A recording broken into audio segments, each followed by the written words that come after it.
Hoy estamos haciendo la grabación número 24.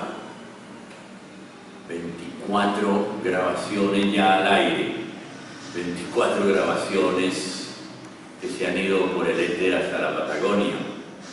Nos han visto en Australia, nos han visto en Francia, nos han visto en Chile, nos han visto en Suecia. Tengo noticia de que algunos estudiantes que están haciendo pasantías en otros lugares nos han visto en el Ecuador, nos han visto en el Perú. He recibido muy buenos comentarios de estas grabaciones, las vamos a sostener en el tiempo, en lo posible durante todo este semestre, y el próximo semestre vamos a hacer un cambio en el libreto, la vamos a hacer más tertuliada, menos magistral, menos mi voz cantante y tronante, sino que vamos a recibir un grupo un sábado, otro grupo otro, para crear sobre la improvisación de discurso, temática candente, de candente actualidad, de la política, de la economía, de la pedagogía, de Colombia, del mundo, de las guerras, de la literatura también, naturalmente, de hombres que se nos van, de hombres que mueren de manera temprana y dejan un legado y podemos tomarlo y recrearlo, o que se van ya con centurias o que no se han ido y que todavía están vivos, están lúcidos. Vamos a ir a ellos como una fuente, vamos a traerlos y vamos a conversar con ellos. Y esto que yo estoy diciendo es absolutamente improvisado. No tenía la más mínima idea de que iba a iniciar diciendo esto, se me ocurrió en este momento, y es la mejor manera, el mejor ejercicio testimonial de lo que es la improvisación. Hoy vamos a hablar sobre la improvisación. La improvisación tiene dos connotaciones, una maldita y una bendecida por la literatura. La maldita es: no improvise, usted no sabe cómo se le ocurre, aquí no se viene a improvisar. Y la otra es el que tiene la capacidad de romper el esquema, tiene la capacidad de salirse del libreto, tiene los cojones y la personalidad de decir: yo no vengo a repetir a nadie, ni vengo a seguir un sendero trillado, voy a tomar mi propio camino. Esa es la improvisación de la que vamos a hablar, la improvisación que crea, la improvisación que es capaz de decir cosas salidas de madre, que es fantástica, que no le teme a la equivocación, pero que naturalmente se origina en sabiduría, se origina en conocimiento, se origina en mucho trasegar mental y reflexivo. Un trasiego mental y reflexivo empieza a ofrecer posibilidades para la improvisación. Improvisa el que mucho sabe. Es el que mucho sabe el que puede improvisar, y está autorizado por la vida, y está autorizado por el cerebro, y recibe la autorización de la genialidad de que todos y cada uno de nosotros de alguna manera la sofocamos, la sepultamos, no la dejamos airearse desde la cultura, de la crianza hasta la escuela terciaria. Se nos ve sofocada, no se nos permite en un aula, cuando estamos sentados en condición de oyentes, de participantes, de estudiantes, de alumnos, de pronunciarnos, de decir: yo quiero decir una cosa, profesor, eso no es así, déjeme decirla de la otra manera. todo eso está sofocado, institucionalmente está castigado, en la crianza está el camino hacia la obediencia debida, hacia la obediencia ciega, nosotros a nuestros padres, a nuestros mayores, a nuestros tutores, y por ese camino entonces pizcas de genialidad, capacidad de crear, capacidad de potencia para decir sorpresivamente lo que se me viene a la cabeza y pase lo que pase, lo logro decir. Eso está realmente destinado a ser castigado, y quien tenga esos atrevimientos es sofocado, es mortificado, es perseguido, recibe muchos INRIs, el INRI del loco, el INRI de necio, con este no podemos contar. Yo me permito esta anécdota a propósito de lo que estoy diciendo, que todo es improvisado. Yo no sabía que venía a decir estas cosas. Yo fui en su momento asistente de un director de la Escuela Superior de Administración Pública, y aquel hombre me decía a mí: temo mucho, Tito, traerlo a mis cercanías institucionales y funcionales, porque es que se me vaya alguien más inteligente que yo por encima de mí y de mis tareas, me trae muchos problemas para administrar el rol, para manejar el rol que me toca de suerte. Y esa era la manera de mantenerme en la sombra. Me mantenía en la sombra y me mantenía a distancia, porque institucionalmente no se atrevía. De lo único que era capaz era de decirme: usted es más inteligente que yo. Pero justamente por eso no me hacía al lado de los suyos, de sus seguidores y colaboradores inmediatos, por el temor a que yo le robara tribuna y aplauso y cosas de esas. Todos esos miedos hacen que la improvisación no esté en manos de los muchachos, en manos de la pedagogía, en manos de los profesores. Los profesores se aprenden un libreto de memoria casi siempre, son historiógrafos, son reduplicadores, pero nunca entran a un claustro a hacer conjetura, a hacer reflexión creativa, a especular. Nunca se salen de unos esquemas que tienen unos límites que están muy bien trazados, porque se encontrarían en la nada, se encontrarían en un bosque muy espeso y quizás contra la espada y la pared. Y los muchachos a veces, cuando los sacan a ellos de sus libretos, ellos se ven en calzas prietas, los profesores se ven en calzas prietas cuando un muchacho le hace una pregunta salida de madre, una pregunta que él no es capaz de contestar. También me permito contar esta anécdota. Era yo profesor de economía básica hace muchísimos años en el Instituto Colombiano Jaime Isaza Cadavid. Y un muchacho me hizo una pregunta a mí que me corchó. El muchacho me corchó, no sabía la respuesta. No sabía la respuesta a esa pregunta.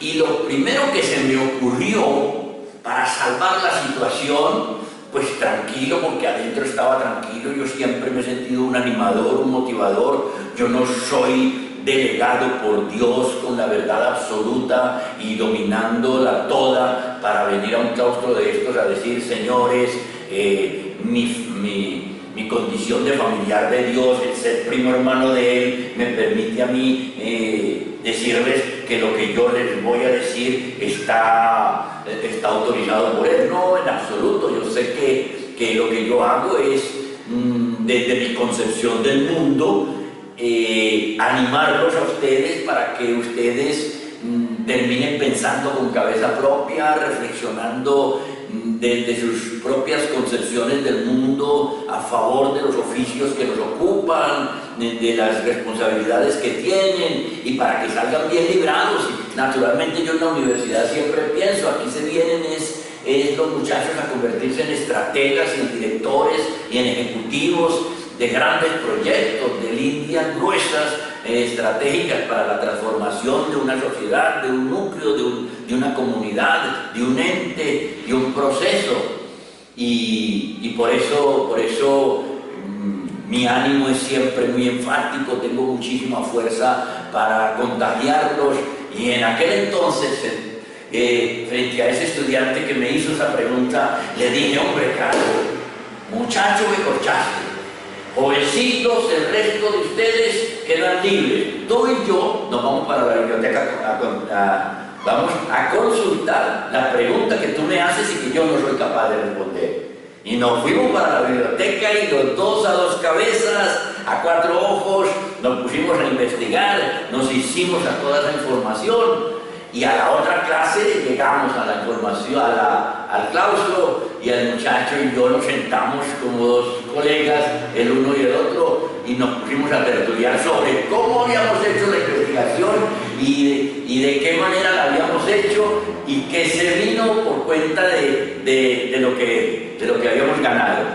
Entonces ganó él, gané yo, ganó el auditorio y quedaron felices y contentos todos. Y ahí me di mis fuerzas de maestro, mis fuerzas de tutor, mis fuerzas de consejero. Es que uno no tiene por qué darse en una institución de estas de saberlo todo.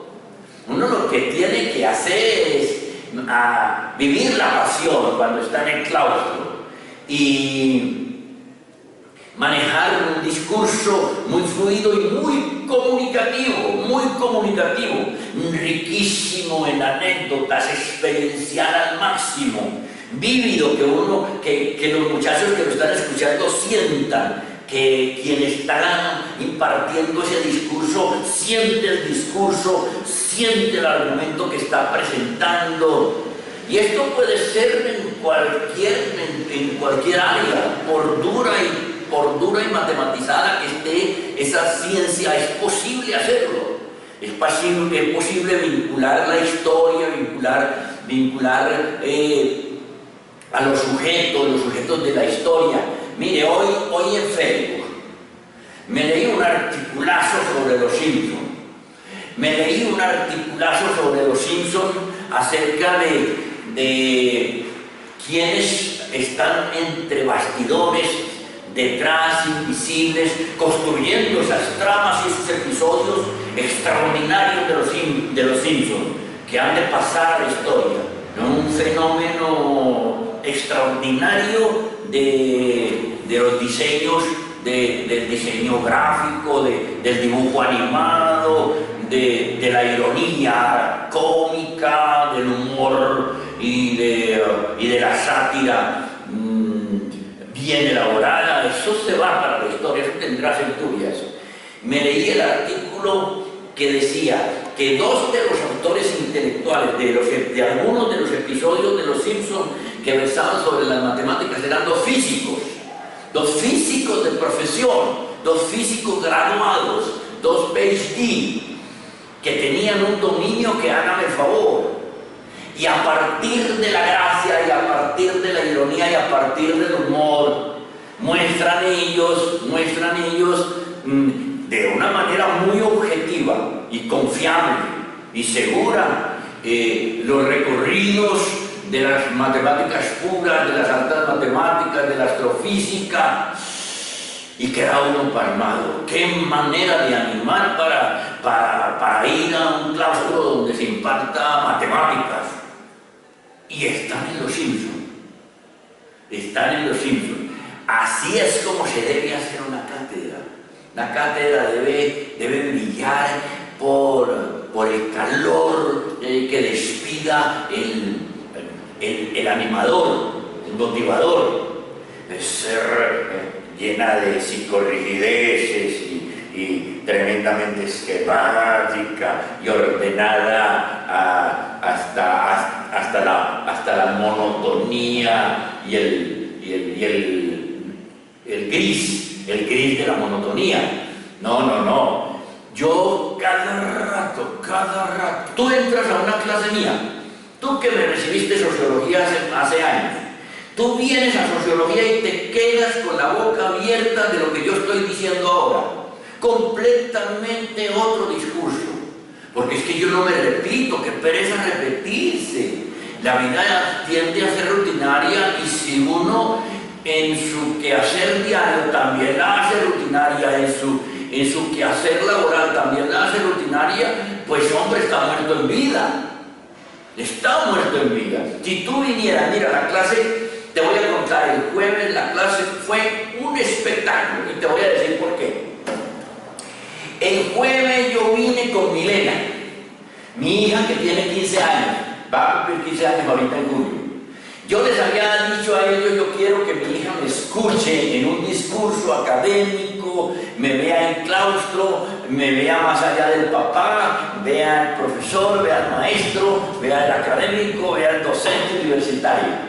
Y quería que ella me viera y me escuchara y se admirara de mí porque estaba buscando eso, porque yo necesito que ella viva la admiración, el asombro, es mi papá, porque tengo tantas cosas que decirle. Y entonces el asombro y la admiración me ayudan para poder orientarla, para poderla formar. Y entonces la traje, aquí se sentó, aquí donde yo estoy, se sentó ella, los muchachos ahí.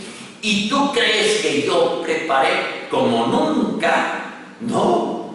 Hice lo mismo que hago siempre. Entré al claustro sin saber por dónde se iba a orientar ese día la clase. Tenía en la cabeza una idea mayor, me basta con una idea mayor, casi siempre hago así, una idea mayor, sociología política, Colombia siglo XX, siglo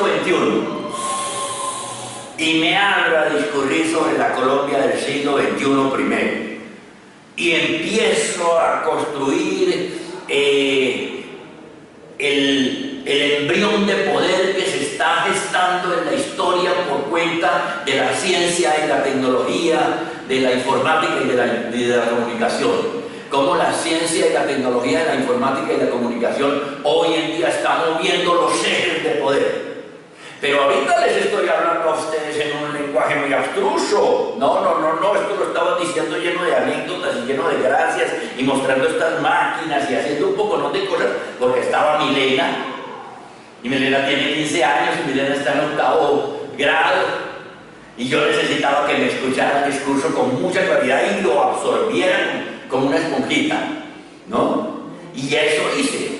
Cuando hace 2 años que tú recibiste sociología, que yo hablé de la ciencia y la tecnología de la informática, no era la hora todavía, no era la hora. Quizás les hice un paneo sobre los partidos políticos. No, yo no lo recuerdo, porque eres egresado de hace ya varios años atrás. Ahora yo manejo mucho el discurso desde la política. Y mi sociología la he hecho sociología política, ¿ves? Muy crítica, tremendamente crítica. Entonces toda mirada sobre todo concepto es una mirada crítica. Y yo lo hago testimonial, para que los muchachos a su turno sepan que si salen egresados a ejercer la profesión, la asuman como una responsabilidad y actúen de manera muy crítica para convertirse en verdaderos transformadores. Entonces, Milena, ahí eso estoy contando pues una anécdota de improvisación. Improvisas que muchos saben. Y hablé de, claro, no es a la topa tolondra, no es sin Dios y sin concierto, no. Hay, digamos, unas líneas gruesas y un espacio grandívago, ancho, profundo, que yo trazo cuando vengo para las clases.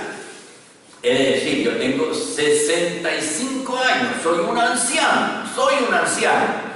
Y cuando a mí me preguntan, profesor, usted debe haber leído muchísimos libros y cómo se debe haber quemado las pestañas para preparar esta clase, digo, sí, llevo 65 años preparándola. Pero como la preparan y con lo que tienes tú en mente de lo que es preparación, te puedo decir que yo todas las he improvisado. No he hecho sino improvisar, todas mis clases son improvisadas. y me salgo fácilmente, me salgo del esquema, me salgo del sendero, tomo un atajo, finalmente llego a donde quiero llegar. Llego a donde quiero llegar por el camino de la creación, por el camino de la confianza que le tengo a mi cerebro. Yo le tengo una confianza extrema a mi cerebro, y mi cerebro se potencia y se dispara y se prende motores, y hágame el favor si empieza a decir cosas, que el primer sorprendido soy yo mismo. Muchas veces he dicho en clase, ahí estoy sentado escuchándome a mí mismo. Esta clase me la estoy dando hasta para mí mismo, porque aquí estoy creando, aquí en este preciso momento estoy creando esta idea. Y eso es fabuloso. ¿Cuántos profesores así? Mira, en mi largo trasegar por los claustros en condición de estudiante, yo puedo mencionar dos de los profesores que yo tuve, que eran geniales, que eran animadores, que eran motivadores, que eran unos intelectuales con una responsabilidad altísima y una condición de maestro bellísima. Dos en cuantos, en centenares de profesores que yo tuve, en mi primaria, en mi secundaria, en mis 3 carreras cursadas en pregrado y luego en un posgrado. Tengo memoria de 2 solamente, de 2. Y ahí los mantengo como íconos. Incluso tengo en mis archivos todavía comentarios que ellos me les hicieron a algunos trabajos, algunos exámenes que presenté, porque los comentarios eran sesudísimos y yo los tomé para mí, bebí en ellos como una fuente. Y así digo yo de los Simpsons, esto es una fuente. Le había dicho yo a Milena, princesa, no temas, cuando los Simpsons están dando una información, esa información es de la fuente. Ellos la caricaturizan, y la palabra caricaturizar tiene una connotación parecida a la improvisación, está castigada, pero ellos respetan la fuente, son muy fieles a la fuente y son muy objetivos. Toma la que es como si la tomaran de un tratado de ciencia, o de botánica, o de biología, o de sociología, o de historia, o de economía. Cuando están hablando de eso, están diciendo la verdad. Lo que pasa es que la toman y juguetean de manera traviesa con ella y hacen un gran chiste, ¿no?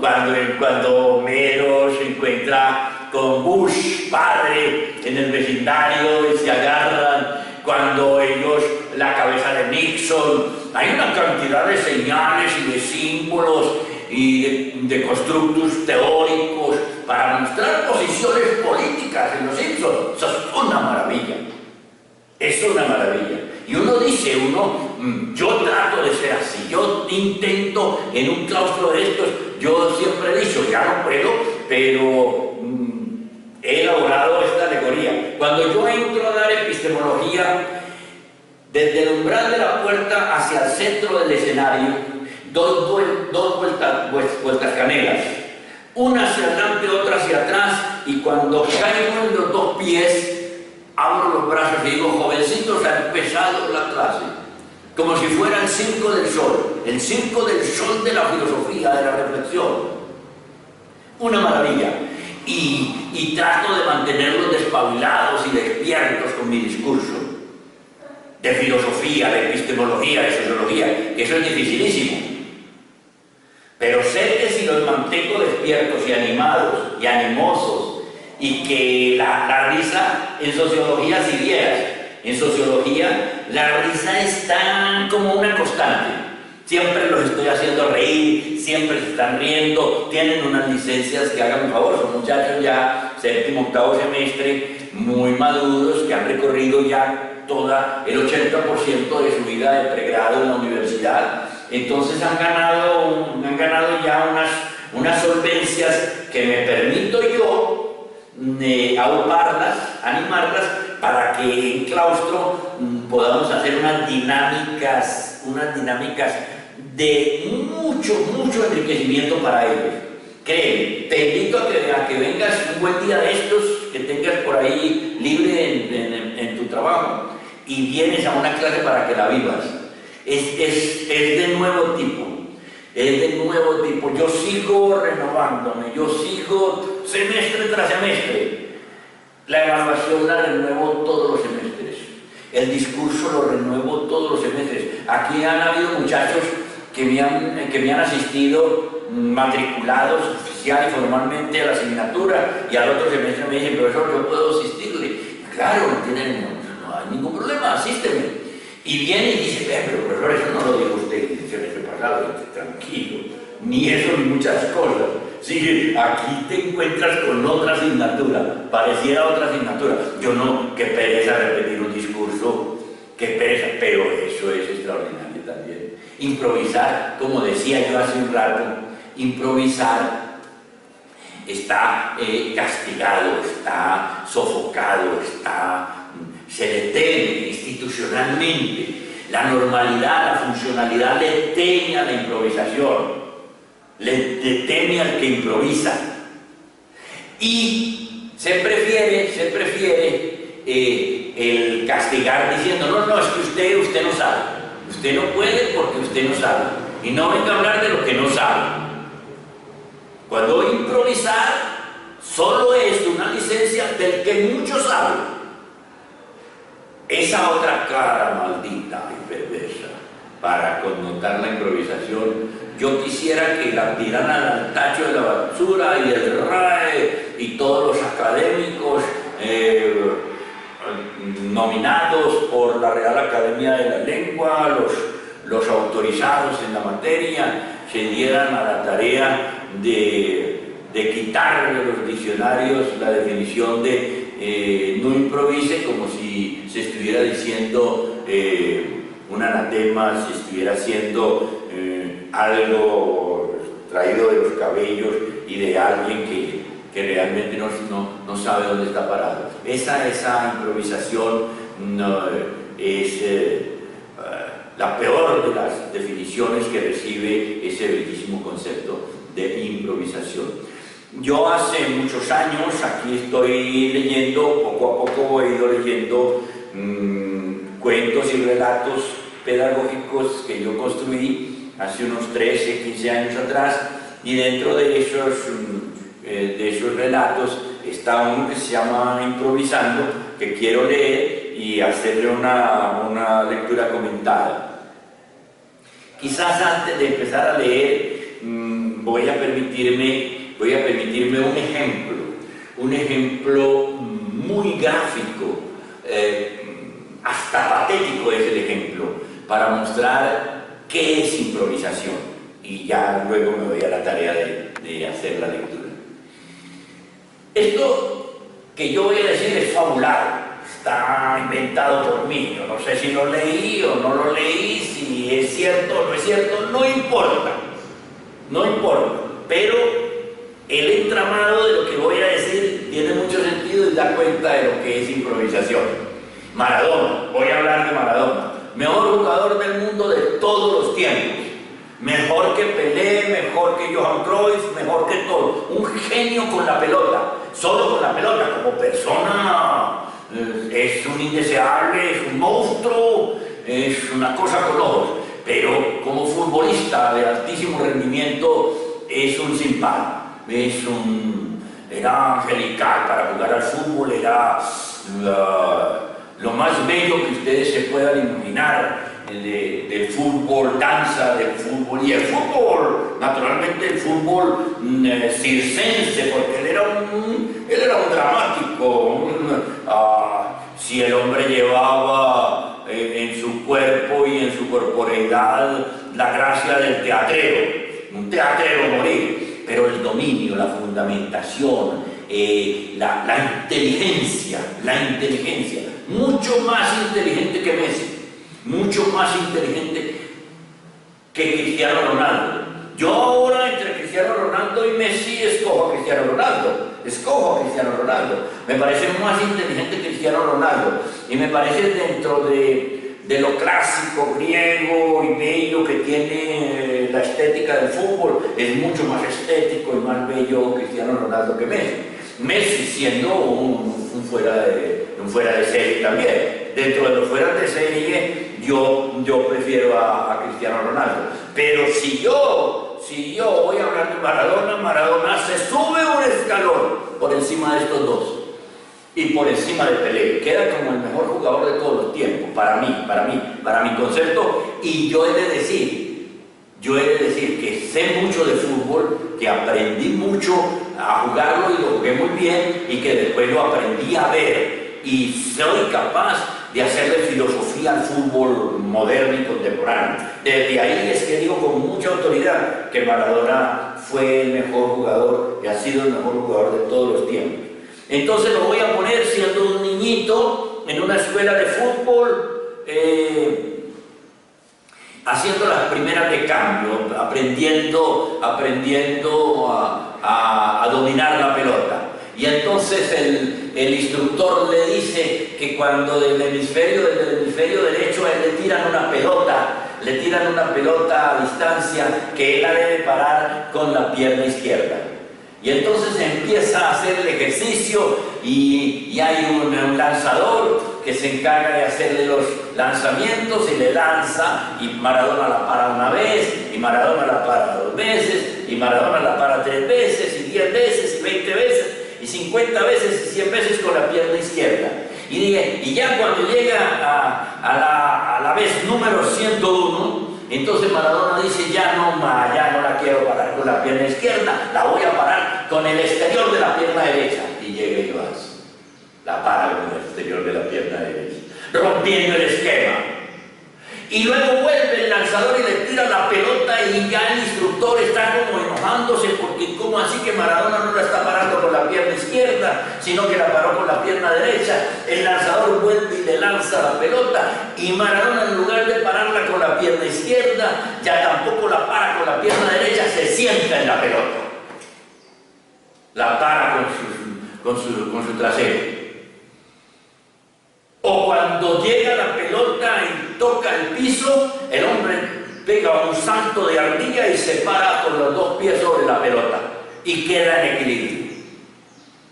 Ya está rompiendo los esquemas, está rompiendo la tradición, está rompiendo lo que dicen los cánones y está improvisando. Eso es improvisación. Eso es improvisación. ¡Qué maravilla! ¡Qué maravilla! Y dígame si no lo puede hacer. Lo hace el que mucho sabe, el que ya sabía tanto parar, que dijo no más. Pero se necesita una pizca también, una pizca, quizás más que una pizca de genialidad. No basta.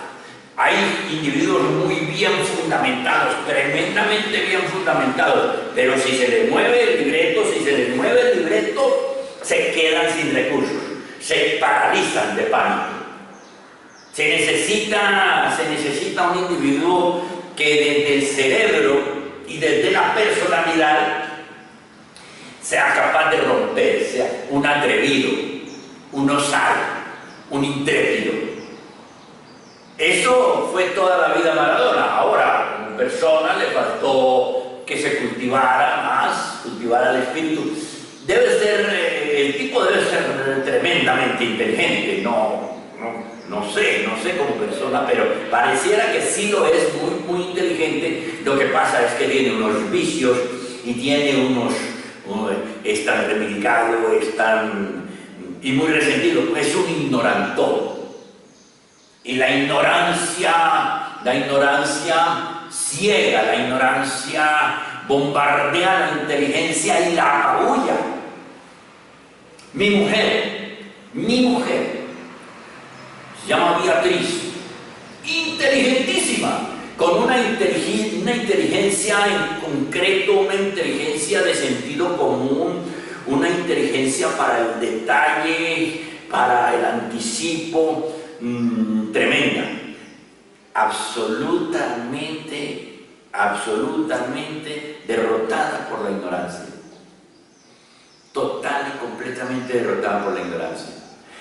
Como no se cultivó, porque es que ¿a qué viene uno a la academia? Uno viene a la academia a desaprender para volver a aprender, porque es que la academia está en la obligación moral de hablar en nombre de la ciencia, y a uno desde muy pequeñito le meten muchas cosas en la cabeza que son basura, que todo no tiene rigor científico, que no tiene asidero en la ciencia, que no resiste un escrutinio de la ciencia. Todo eso que le empieza a decir a uno el tío, el abuelo, el primo, la mamá, el papá, y se le mete a uno entre ceja y ceja, y uno no lo somete a ningún juicio, a ninguna reflexión, a ningún análisis, y ahí le quedó enquistado. Cuando vuelve a la academia tiene la obligación de sacarle esas cucarachas de la cabeza a uno. Tiene que sacárselas.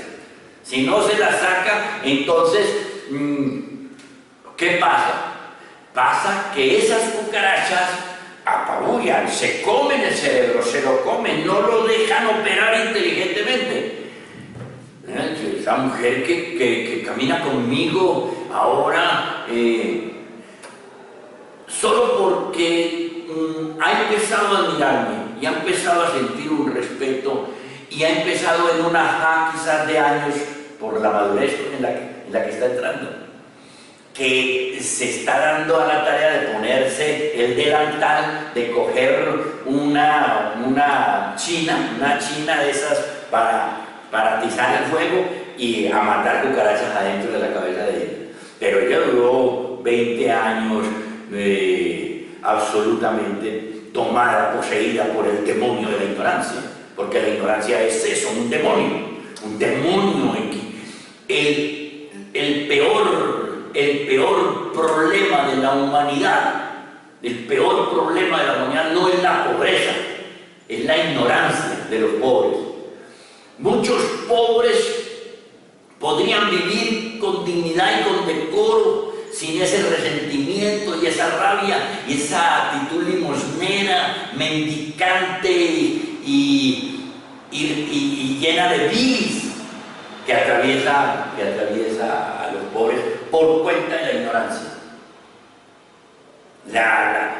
No cabe la menor duda que si nosotros pudiéramos reacomodar el globo terráqueo y las fuerzas en contienda bajaran la guardia y nosotros recibiéramos del primer mundo asistencia y democratización en todos los sentidos, en lo económico, en lo político, en lo cultural, se democratizara todo y pudiéramos entonces empezar a desarrollarnos hacia la sociedad del conocimiento. Estas latitudes donde hay tanta hambre, casi hambruna, sentirían entonces las bondades de ese equilibrio.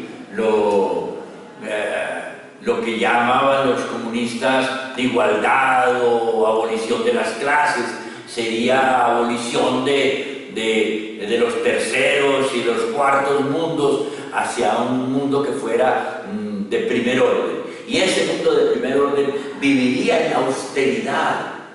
No sería opíparo, no sería malgastador, despilfarrador, no, sería un mundo con una sociedad muy tranquila, donde dejarían de rodar tantos carros, donde dejarían los basuriegos de tener tanto alimento orgánico podrido para la comida de los carroñeros. Porque sabíamos hacer bien las cosas, inteligentemente las cosas. La ignorancia tiene muchas caras y ella es tremendamente perversa. Ella es ególatra, la ignorancia también es ególatra. Nosotros, la inteligencia, lo que nosotros tenemos para diferenciarnos de las otras criaturas, de los otros seres vivos, lamentablemente no la utilizamos nosotros al servicio de la humanidad, sino al servicio de unas parcelas, de unos cuantos, de unos comunitarios que están a favor mío y de lo mío en términos egocéntricos, y pare de contar, y por eso el mundo está como está. La ignorancia es una voz tronante de la historia que está equivocada.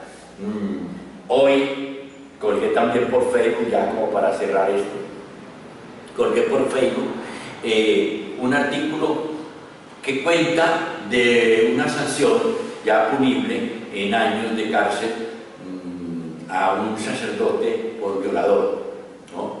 Y le decía yo a mis muchachos, porque mi Facebook está diseñado para mis estudiantes, les decía yo, jovencitos, hablen directamente con Dios. A pesar del silencio de Dios, hablen directamente con Dios, porque han de buscar un representante o una iglesia para encontrarse con Él. No, encuéntrense con Él a solas. Y ayer, haciéndole un chiste a Beatriz, le dije, pero ¿cómo se te va a ocurrir ir donde de la Piraquive o donde los pentecostales o donde los testigos de Jehová y del Dios de los últimos tiempos y de las últimas no sé qué? Mira las mansiones que caminamos por la circunvalada y ves esa casa bellísima que tiene Jesucristo de los últimos tiempos de no sé qué. Decía yo, hombre, por Dios, Beatriz, haz así. Hombre, pero es que en la Biblia dice que yo tengo que dar el diezmo. Claro, si tú estás hablando con Dios directamente, tú haces esto. Dios, de verdad que hoy te tengo que pagar el diezmo, ¿cierto? Entonces sacas un billete y dices, mira, te voy a pagar el diezmo, lo tengo aquí y te lo pago y te lo metes en el otro bolsillo y le pagas. Pero ¿cómo le vas a dar este billete a la Piraquive, hombre? ¿Cómo le vas a dar este billete a la Piraquive para que viva bueno en Miami? ¿Ah? La ignorancia. Y cómo la ignorancia hace vulnerables a los individuos y los hace borregos. El que improvisa, volviendo a tomar el hilo, el que improvisa tiene una personalidad avasalladora, una personalidad independiente bien jodida. Y ya, no señor, yo quiero decir esto, y yo voy a decir esto, y yo pienso esto, ¿ah? Y yo tomo es por aquí. ¿Qué vea que se tiene que ir por aquí? Yo no voy a tomar por aquí. Usted verá, corra usted el riesgo. Pero hay que ser atrevido. La improvisación, naturalmente, tiene una exigencia, y es que debe tener un piso muy sólido de familiaridad con el asunto que se improvisa. Yo no puedo ponerme a improvisar sobre física teórica aquí, porque no sé. Pero yo sí sé de psicología, yo sí sé de sociología, yo sí sé de filosofía, yo sí sé de literatura, yo sé escribir.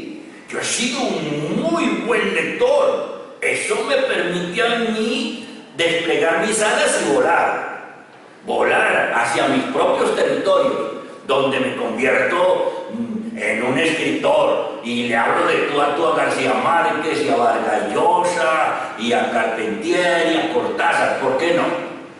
Ni ahora William Ospina y a Héctor Abafacio Lince, pues que tengo que salir en un periódico o ganarme un premio para poderles hablar de tú a ellos. No, y un individuo que es capaz de improvisar es un individuo que cree muchísimo en él mismo. Yo soy un hombre muy convencido de mí mismo, pero he dicho en más de una de estas grabaciones que estoy convencido por encima de todos los convencimientos de mi dimensión, y mi dimensión es la insignificancia. Yo sé que soy insignificante frente al cosmos, que soy una gran nada. Pero en tratándose de relaciones humanas y de roles y de representaciones, aquí yo hago pulso intelectual con los que sea, y estoy convencido de quién soy. Pero no pierdo de vista existencial y filosóficamente mi insignificancia. Y naturalmente mi contingencia, mi falibilidad, soy falible, me equivoco, yo rectifico, soy capaz de rectificar. Mire, yo estoy en una clase y estoy escribiendo, porque escribo en el tablero para hacer visible muchas cosas, y de pronto me detengo porque no sé la ortografía de una palabra. Y digo eso, miren muchachos, no sé la ortografía de esta palabra, búscamela, hazme el favor, quien tiene ahí internet activo, búscame esta palabra, me parece que se escribe así.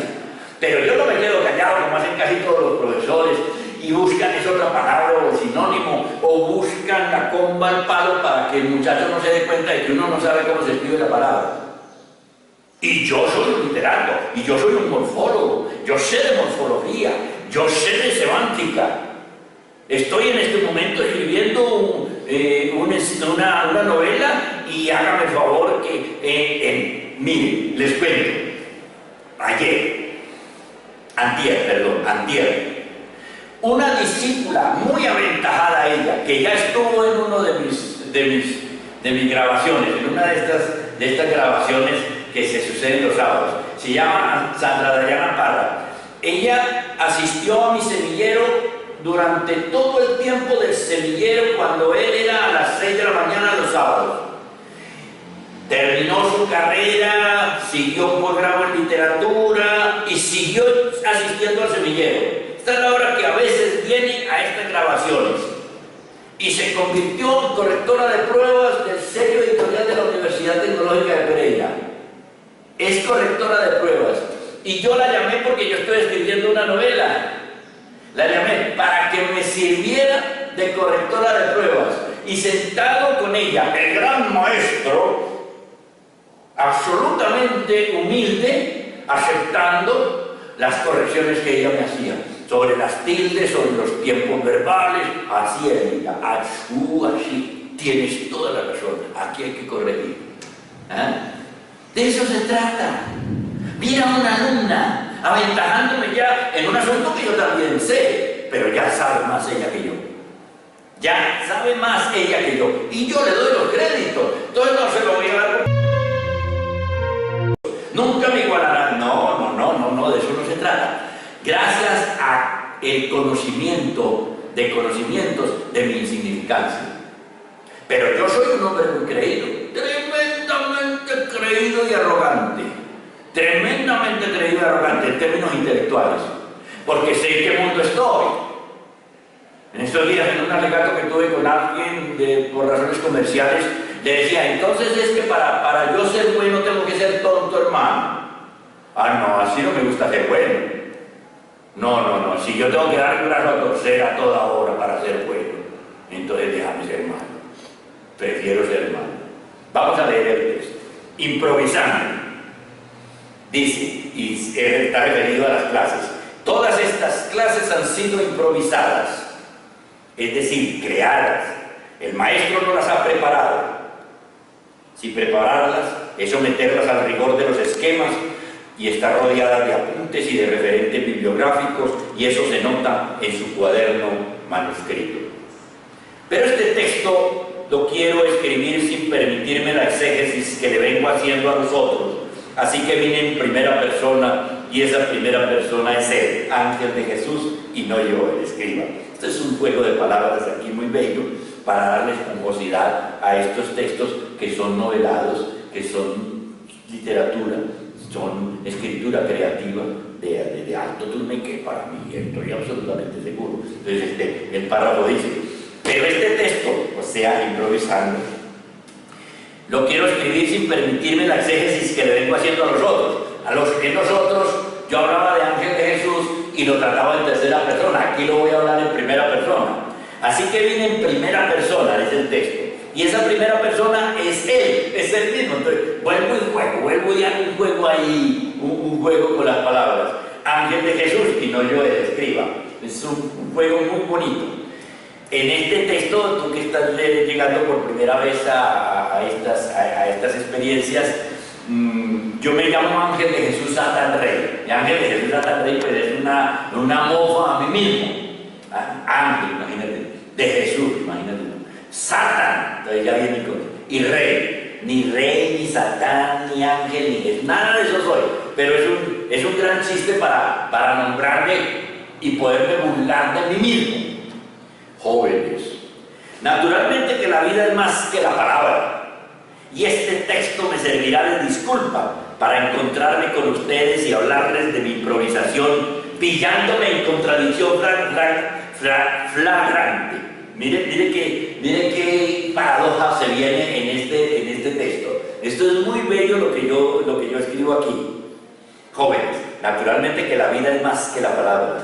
Y este texto me servirá de disculpa para encontrarme con ustedes y hablarles de mi improvisación, pillándome en contradicción flagrante. ¿Cómo la ven? ¿Se me caerá la cara de vergüenza? No, porque mi inteligencia sabe de mis contradicciones, que mi vida es una contradicción, que la vida como mi naturaleza es contradictoria en sí misma, y que lo más inteligente es vivir en autenticidad, haciéndole justicia a la vida y no a mi pensamiento. Excelente esto que estoy diciendo aquí, excelente. La autenticidad, jóvenes, juéguensela toda por la autenticidad. De eso vamos a hablar ahora, del rato que vamos a tener para nosotros dos, de autenticidad. Juégatela por el lado de la autenticidad y vas a ver que duele esa pierna suelta, pase lo que pase. Porque en el pensamiento hay contradicción. Entonces uno dice una cosa hoy y mañana dice otra. Y entonces, qué pena, como ayer dije aquello, ¿qué van a decir esto si yo hoy digo lo contrario? ¿Cómo voy a quedar? Y entonces se juega la autenticidad, es decir, se pierde la autenticidad. Prefiere, por sostener una bobada que dijo ayer, no ser el auténtico hoy. Eso es lo que quiere decir acá. ¿Se me caerá la cara de vergüenza? No, porque mi inteligencia sabe mis contradicciones, que mi vida es una contradicción, que la vida como mi naturaleza es contradictoria en sí misma, que lo más inteligente es vivir en autenticidad, haciéndole justicia a la vida y no a mi pensamiento. Mi inteligencia siempre se inclinará por la vida y no por la historia. Yo ya hablé de historia y de vida aquí en otros videos, ¿no? Siempre estoy con la vida, prefiero la vida, es que la historia es un cuento, una gran mentira, y ella se metió por los senderos del miedo, pues nos tiene desbarrancándonos. Esto se está desbarrancando, o no se está desbarrancando en todo cara, que nos muestran por la televisión. Mire los polos, mire los casquetes polares, mire los bosques, mire la Amazonía, mire estos ríos como se secaron, mire eso en Nepal, ¿ah? Mire eso en Baltimore, mire cómo se atacan, mire esos policías como agreden. Ay, no, esa es la historia, qué pereza. ¿Ah? No hay que preferir la vida. Dice este texto. Mi inclinación, mi inteligencia siempre se inclinará por la vida y no por la historia, por lo auténtico y no por las apariencias, por lo complejo y no por lo simple, por lo elemental de las esencias y no por los artificios de nuestras entelequias, por lo relativo y no por lo absoluto, por lo sentido y no por la verdad, por el juego y no por la seriedad, por lo confuso y no por lo claro, por el fondo y no por la forma, por lo confuso y no por lo claro. Me detengo aquí ya preparándome para encontrarme contigo ahora. Somos confusos, contradictorios y ambiguos. Nosotros no tenemos nada claro en la cabeza, ni las emociones son claras, ni los sentimientos son claros, ni nada hay claro adentro. En la medida en que profundizamos en nosotros, no es que se haga la luz, no, se hace más la confusión y más la densidad. Es que como somos, así es como nos tenemos que aceptar. En la raíz terminamos encontrándonos confusos. Por lo inexplicable y no por lo explicable, por la poesía y no tanto por la ciencia, por la libertad y no por el determinismo, por la magia y el misterio y no por la razón, por nuestra insignificancia y no por nuestra prepotencia, por nuestra ambigüedad, digo mal, confusión, y no por nuestra pureza de naturaleza. Pero eso sí, mi inteligencia nunca, oígase bien, nunca abandonará la autenticidad del ser para emitir un juicio, y ahí está la salvación, el niño cantor, el superhombre de Nietzsche. Mis muy caros jóvenes amigos, la contradicción se vive, la razón no puede contra ella nada, a no ser al precio del autoengaño y de la acomodación del razonamiento en el mundo virtual de los conocimientos académicos. Vuelvo y digo, mis muy caros jóvenes amigos, la contradicción se vive, la razón no puede contra ella nada a no ser al precio del autoengaño y de la acomodación del razonamiento en el mundo virtual de los conocimientos académicos. Solo aquí podemos enderezar las cosas de la vida, aquí en la academia y en claustro, pero cuando la abandonamos la academia y el claustro y salimos ahí está la vida, vuelve el asunto a volverse un bulto de cacho, un nudo, que hágame el favor, que no lo desata ni mandrake. Improvisar frente a ustedes es un bello ejercicio de la mente. Me exige seriedad y confianza en mis posibilidades predicativas. Requiere del aliento de la imaginación y del recurso circunstancial. Una improvisación que no sea amena, coloquial, caliente, sensible y toque el corazón, corre el riesgo de despeñarse en el abismo del aburrimiento. Afortunadamente, mis improvisaciones tienen sello lúdico, son graciosas, divertidas, interesantes y van penetrando en el interior del joven por la puerta del goce hacia la profundidad holística del ser. Yo me hice pedantesco, me convertí sin querer en un epistemólogo de pacotilla por usar esa palabreja. Les confieso que busqué una más coloquial en el diccionario y no la encontré. Si tienen una a la mano, tachen esa holística y pongan la suya. Gracias. Improvisar en el mundo académico es un arte muy exigente. Improvisar en el mundo académico es un arte muy exigente. Requiere tacto, respeto por el otro, sin reverenciarlo y acartonar la atmósfera. Solo en una atmósfera de juego se puede improvisar. La improvisación parte de un punto claro a desarrollar que lo textualiza y lo contextualiza ibérico en la reflexión ensayística, y lo demás es la mar de confuso. Y lo demás es la mar de difuso, perdón. En mi caso es una palabra que yo considero una categoría mayor.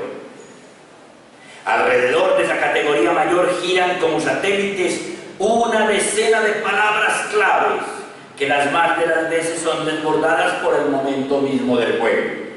Frente a ustedes, con la palabra elevada categoría entre ceja y ceja, me dispongo a iniciar mi ejercicio.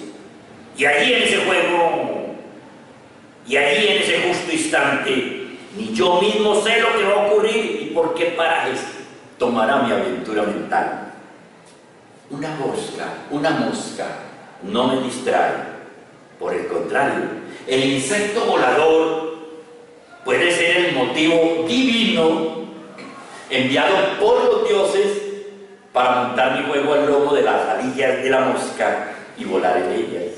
Eso sí, un marco circular, mágico, elástico como el cosmos, mantiene contenido todo lo que digo. Todo danza en torno a la mosca epistemológica. ¿Se vieron? Y la mosca tiene una frontera, la pertinencia. Vaya palabreja estúpida de la administración pública. Ojalá que no lo sea tanto. Confidencia. Voy a hacerles una confidencia a ustedes con respecto a lo de la mosca. Esto es increíble porque aquí les muestro yo a ustedes cómo en realidad de verdad yo improviso. Y a pesar de que este texto fue escrito, este texto sobre la improvisación tuvo una improvisación. Y esa improvisación capital, yo la plasmé aquí y en la mosca. Miren ustedes cómo dice el texto. Dejemos que el texto hable por sí solo. Estando en estas, escribiendo este texto, al borde de mi mesa descansaba una taza con algo de café frío. Una mosca dormía desafiando la gravidez en el lomo verticalizado de uno de mis libros. Oiga esto. Una mosca dormía desafiando la gravidez en el lomo verticalizado de uno de mis libros. La mosca estaba aquí, estaba durmiendo ahí. El libro estaba así, sobre el anaquel.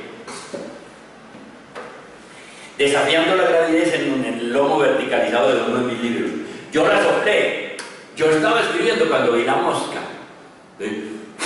Le hice así. Yo la soplé. Con tan mala fortuna para ella, para la mosca, que fue a dar con su viscoso cuerpecillo alado al fondo de la taza en donde murió.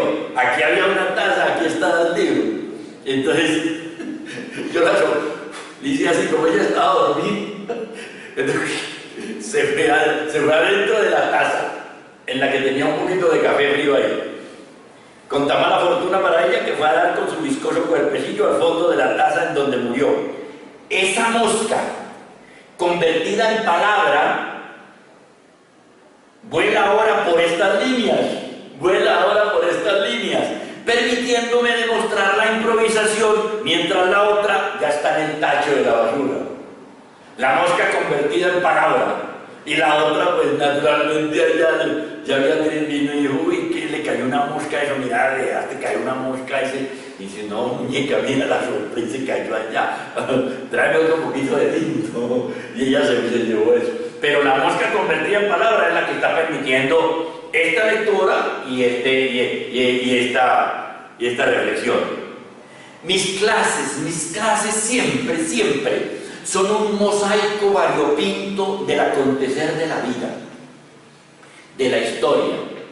Yo el jueves, cuando di la clase de sociología, que estaba mi nena, y en honor a mi nena hice la clase, yo hablé del terremoto de Nepal, de lo que estaba pasando, de lo más candente de la actualidad. Hablé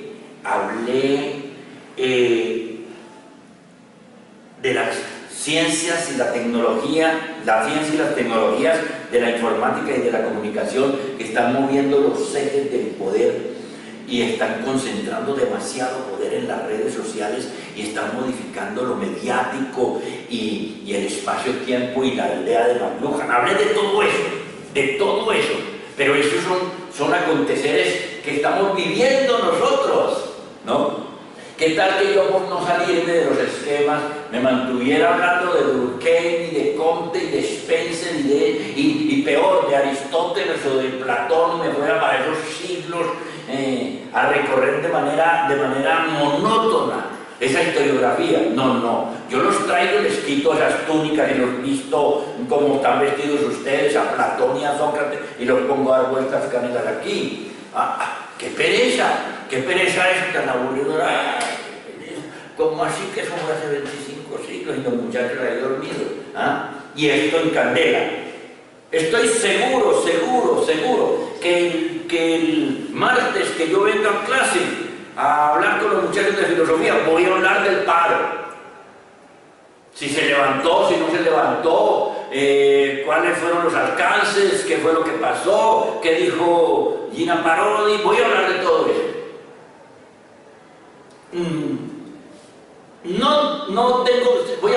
Tengo que definir el concepto de salud, y el concepto de salud yo lo tengo de mi propio cuño, yo construí un concepto de salud, y sobre ese concepto de salud me las ingenio para hablar del paro. Ahí traigo y lo hago revolotear sobre el concepto de salud y de currículum. Tengo que hablar de currículum. Voy a hablar de currículum con los muchachos de filosofía. Ahí lo meto. El currículum de la pedagogía contemporánea en Colombia. Lo curricular. Es un concepto tan complejo y tan importante para que ustedes dominen. Y estoy seguro que a los muchachos de sociología también les diré, miren, les cuento esto, eso es una anécdota bellísima también de lo que es la maestría en el improvisar.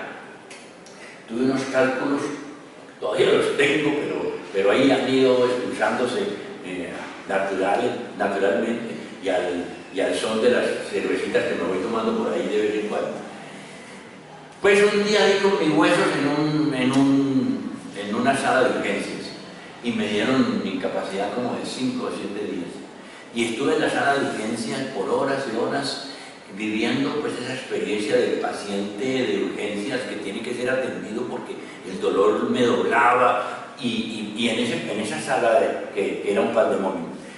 Pero yo le lancé una observación a lo que pasaba allí durante horas y horas y estructuré en mi mente una reflexión en torno al sistema de salud a partir de la sala de urgencias. Aquí vine al claustro con los muchachos de sociología, inmediatamente les dije, ¿de qué íbamos a hablar?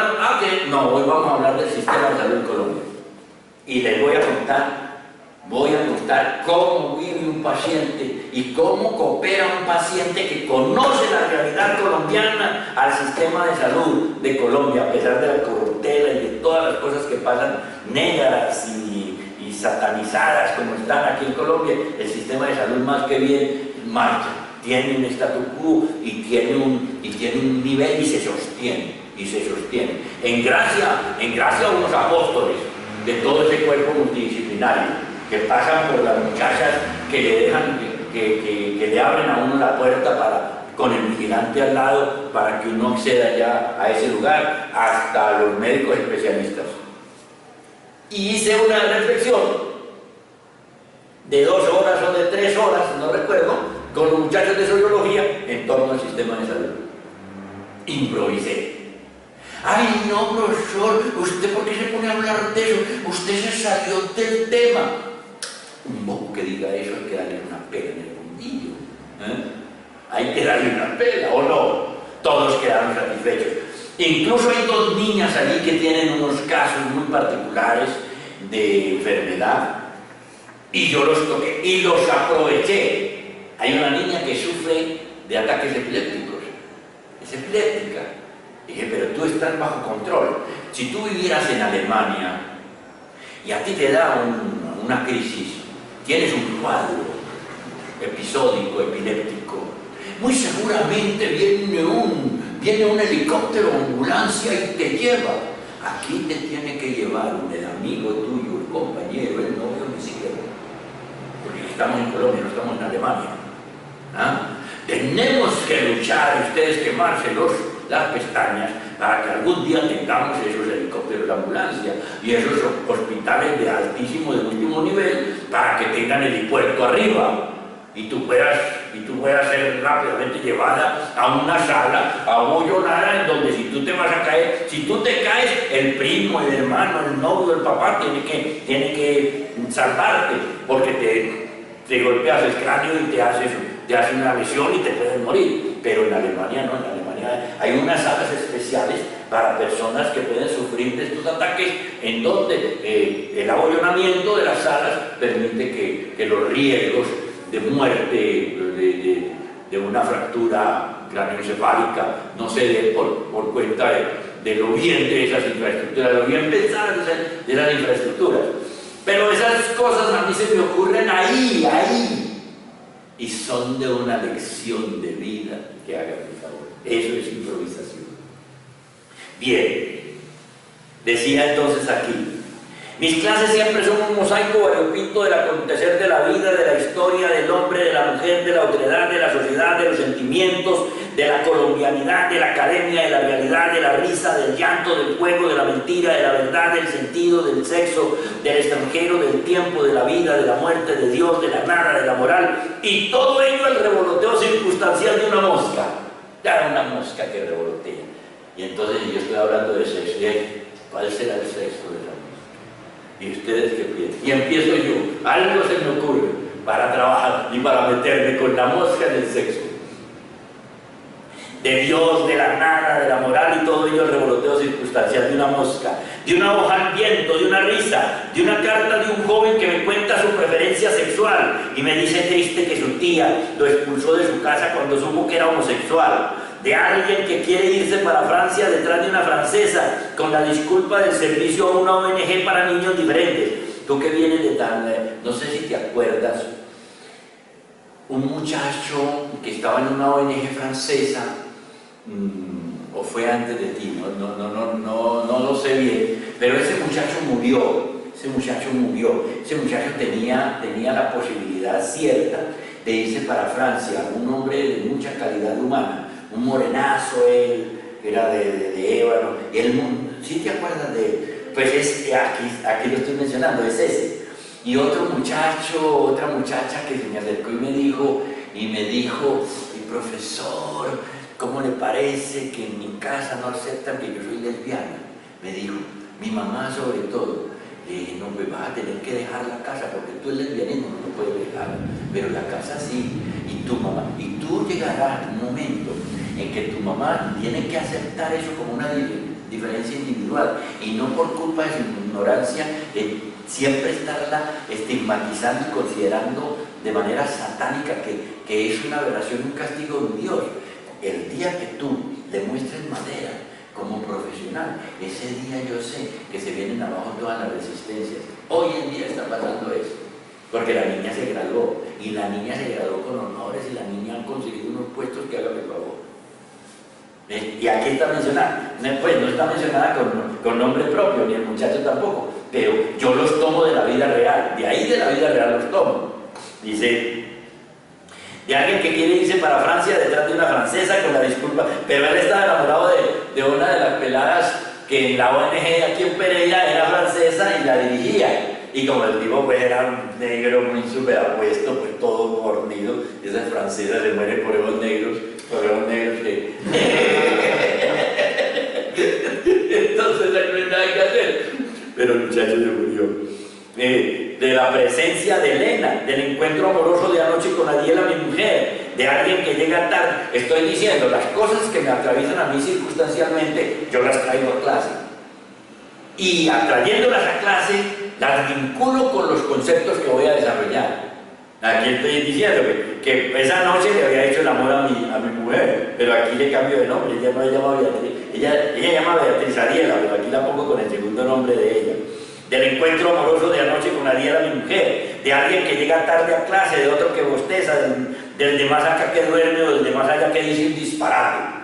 En la realidad mis clases se mueven como pez en el agua, en lo que ahora en la academia se ha dado en llamar núcleos temáticos, pensamiento complejo y constructivismo. Institucional, formal, tontamente, mis clases tienen el nombre en las sábanas programáticas de las vicerrectorías académicas de filosofía de, sociología de, participación comunitaria en, seminario de problemas de, y antes y en otros tiempos y otras universidades se titulaban en epistemología de, psicología de, principios de economía en, y todos sin excepción, y todas sin excepción han sido mis disculpas para encontrarme a puertas abiertas con ustedes y hablarles lo que pienso de lo divino y de lo humano. ¿Cómo les parece? Y la hemos pasado de maravilla, de maravilla. Ustedes por mí no saben de memoria nada y eso está muy bien. Me alegro en el alma que así sea. Sin embargo, sienten que ven el mundo diferente. Comprenden el fenómeno humano sin taranqueras y muchos de ustedes se han dado cuenta que la clave está en aprender a leer los libros y distinguir los clásicos y universales de los que no lo son. Si conmigo empiezan a aprender a leer, a escribir y a pensar, yo me puedo dar por satisfecho en mi tarea. Lo demás es lo de menos. Y lo de menos es lo demás para casi todos los profesores. Contenidos programáticos, esquemas mentales aprendidos, píldoras conceptuales, cuidados conceptuales con esta escuela del pensamiento o esta otra, verdades reveladas desde los discursos doctrinarios, posturas metafísicas sobre este o aquel axioma, aprendizaje de memoria de tratados maratónicos de descripción especializada de alguna pendejada y una montaña de etcétera. Y ahí termina el discurso y ahí terminamos el documento de hoy. Qué lástima que llegaste tarde, pero tienes que verlo